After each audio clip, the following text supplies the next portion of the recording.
the most boring car ride of my life," I said. Kit snorted. "Like we care." That's the kind of guy he was. If he didn't have some use for you, he might as well not be there at all. The whole trip was like that. Every time we stopped at a diner, he and Jamie sat at a table by themselves so they could hit on the waitresses.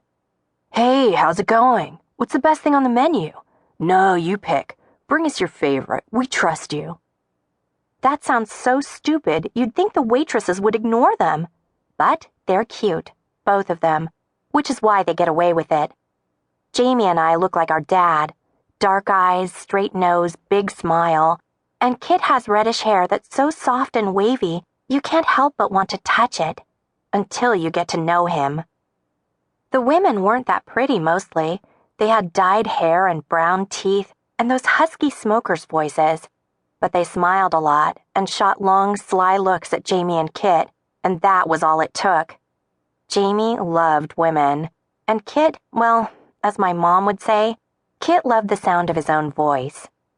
So I had to watch them smirk and hold open doors and leave extra bills every place we stopped. At the last restaurant, the waitress was Mexican and barely spoke English. They fell all over themselves with their high school Spanish. "Por favor, claro que sí, no más," trying to impress her. Our dad is half Mexican and fluent in Spanish, so Jamie could fake it better than Kit, but even so, they kept screwing up. The waitress just laughed at them. I clapped my headphones over my ears and drew pictures on the thin paper placemat, a cactus and a coyote. Then the waitress, with her wide, smooth forehead and the dark swoops of her eyebrows. I kept wishing for my best friend Ginny. If she were there, we would be cracking up, making fun of Jamie and Kit. But without her, all I could do was try to look busy, not like some loser eating all by herself. I was tired of being ignored. So now, back in the hot car, I was arguing with Kit to make him change places with me. "Come on, you've been up there the whole trip. It's not fair. This isn't even your car. I'm too hot." "Then have something to drink." Kit bent down and snapped open the six-pack at his feet. He'd gotten it from a trucker, talked him into buying it so he and Jamie wouldn't get carded. "Hey," I said, "what are you doing?" Kit handed Jamie a beer and took one for himself. "I'm thirsty." He turned and pressed the cold can against my arm. I flinched, and he grinned. I shoved his hand away. "You said these were for Albuquerque, for the hotel." "Jamie, geez, Mom would kill you.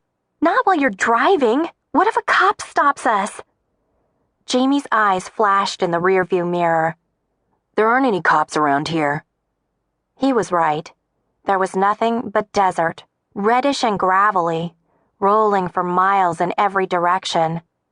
Kansas was flat too, but not like this. It was greener, softer, with dense clusters of houses nudging up against farmland. This place was empty.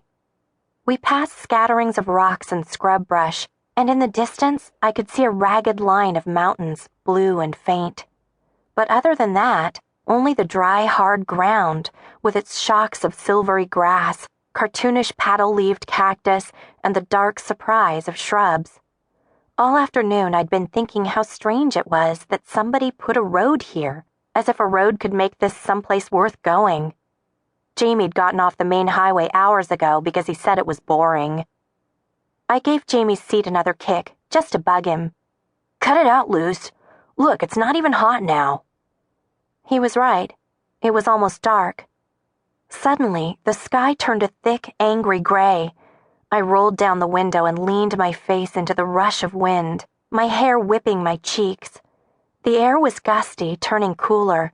It roared through the car. That's when it started to rain. "Put up the windows!" Jamie yelled. The rain spilled from the sky, a torrent of it, slamming the roof of the car and gushing across the highway. The windshield blurred.